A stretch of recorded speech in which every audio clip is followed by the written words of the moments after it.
Mm. Mm. Pang-anim na box na natin to at may naka-check out na ako dyan. Kasi syempre tingnan nyo naman, paubos na yung ating gummy stick or leco rice. Tama ba?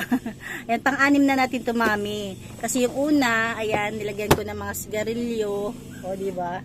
Tapos ng mga abubot.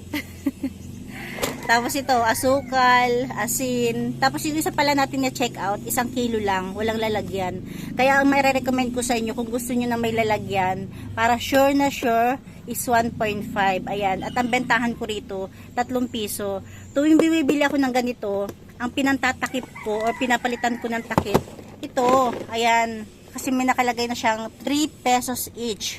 Pero yung huling bili ko, ito, hindi siya nagsukat. Malaki yung malaki yung lalagyan ng huli nating binili, pero ganun pa man, same pa rin naman siguro yung bilang, pang 3 piso pa rin.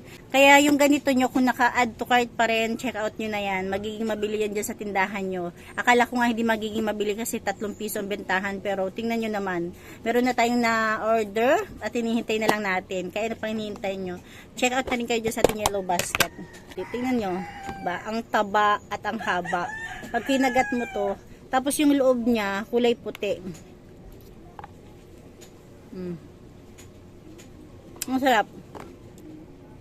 Ganito na lagay na order kong flavor. Pero dyan sa basket natin, marami dyan pwedeng pagpilian. Kasi napansin ko, ito yung mabili sa akin.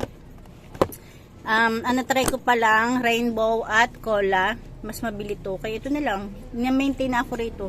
Siguro pag nagsawa na sila dito, saka ako magpapalit ng flavor. Ayan, check out na kayo.